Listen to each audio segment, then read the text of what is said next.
Masechet Baba Batra, résumé du Daf Kuf Dalet. On a vu dans la Mishnah, celui qui dit je te vends un bête court, une surface d'un bête court, mesure précise, mesurée à la corde. S'il y a une différence, il faut la calculer dans le prix. Mais s'il lui dit à peu près un bête court, dans ce cas-là, il y a une certaine marge de Mechila.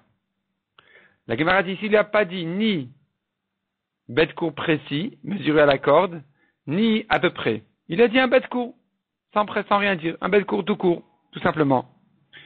Est-ce que ici, ça veut dire précis ou pas précis? Et la Gemara conclut que ça veut dire à peu près. Et donc, il y aura eu une Mechila dessus. Une Mechila, si un peu plus, un peu moins, c'est une Mechila. La Gemara dit encore, on a vu dans la Mishnah, que si maintenant on a dépassé la Mechila, il y a plus qu'un 24e de différence, il faut que l'acheteur paye la différence au vendeur, lui rende la différence. Si bien sûr il en manque, alors on va lui soustraire du prix, mais s'il y en a de trop, alors il faudra qu'il lui paye la différence. Et quand il lui paye la différence, il lui paye en argent. Parce que le vendeur peut lui dire, j'ai rien à faire avec un tout petit terrain, c'est même pas un champ, je peux rien faire avec, donc il lui paye en argent. La Gemara dit, mais l'acheteur n'aura pas le droit de dire au vendeur, écoute, moi je désire payer en argent, que tu veuilles ou que tu veuilles pas.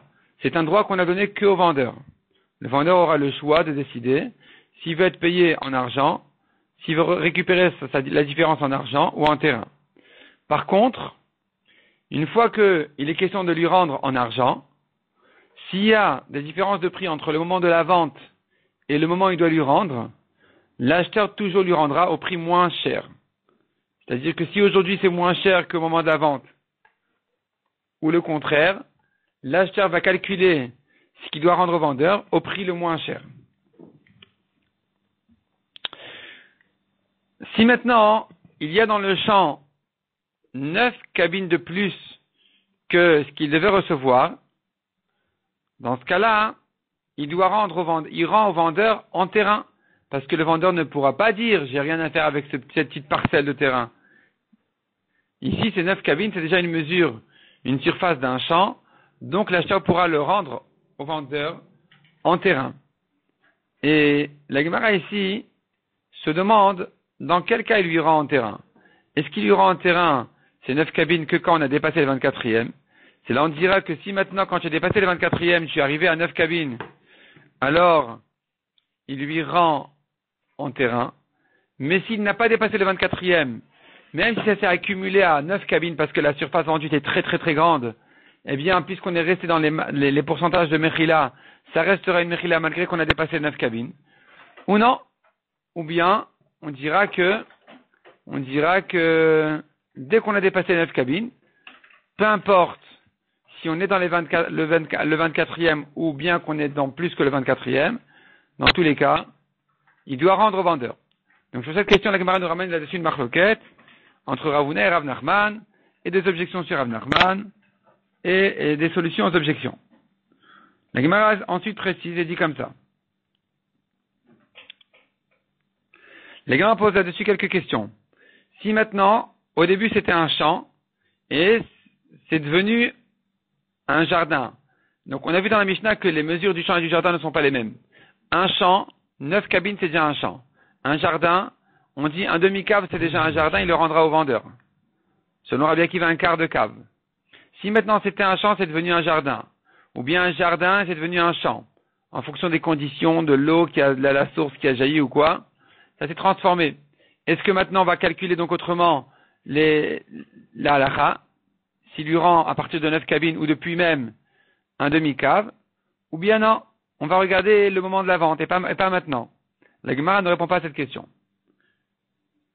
Deuxièmement, dit la Gemara, si le vendeur avait un champ à côté de celui-là, et qu'il est question maintenant de calculer la différence en argent, parce que ça fait pas 9 cabines, et l'acheteur il dit au vendeur, mais de toute façon tu as un champ juste à côté, donc en quoi ça te dérange d'ajouter à ton champ un peu du mien, finalement. Tu n'as qu'à pousser ta barrière. Dans ce cas-là, effectivement, il rendra au vendeur en terrain, pas en argent. Si on est à plus qu'un 24e de différence, plus qu'un 24e, au lieu que l'acheteur doive lui payer en argent, parce que ça ne fait pas 9 cabines, ici il va lui payer 8, ici il va lui rendre en terrain parce que c'est proche du champ du vendeur. La Gemara demande là-dessus, est-ce que s'il y a entre le champ du vendeur et le champ de l'acheteur un puits, un canal d'eau, un chemin public, une chaîne de palmiers, est-ce que tout ça c'est considéré comme une séparation? Et donc il ne pourra pas lui rendre. L'acheteur ne pourra pas donner au vendeur ces choses-là, ce terrain, parce que le vendeur lui dira ça ne peut pas s'accrocher à mon champ. Ou non, ou bien il lui dira non, c'est un puits, c'est pas important, tu peux quand même l'accorder à ton champ. À nouveau, la Gemara ne répond pas à cette question. Et la Gemara termine avec la dernière halakha de la Mishnah.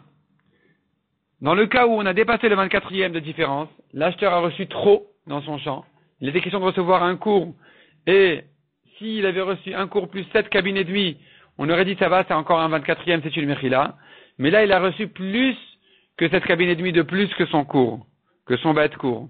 Et que là, donc, il doit lui rendre, non seulement il va lui rendre au-delà de la mechila, donc au-delà des 7 cabines et demie. Par exemple, s'il avait reçu 8 cabines et demie, alors non seulement ce dernier cas il doit lui rendre, mais même les 7 cabines premiers, 7 et demi premiers, le 24e qui était en général en mechila, même ça s'additionne déjà, tout ça il doit rendre déjà, parce qu'à partir du moment où le vendeur doit récupérer quelque chose, alors la mechila s'annule, et pour lui, il est censé tout récupérer, même le premier 24e qui était en mechila, même ça il faut lui rendre.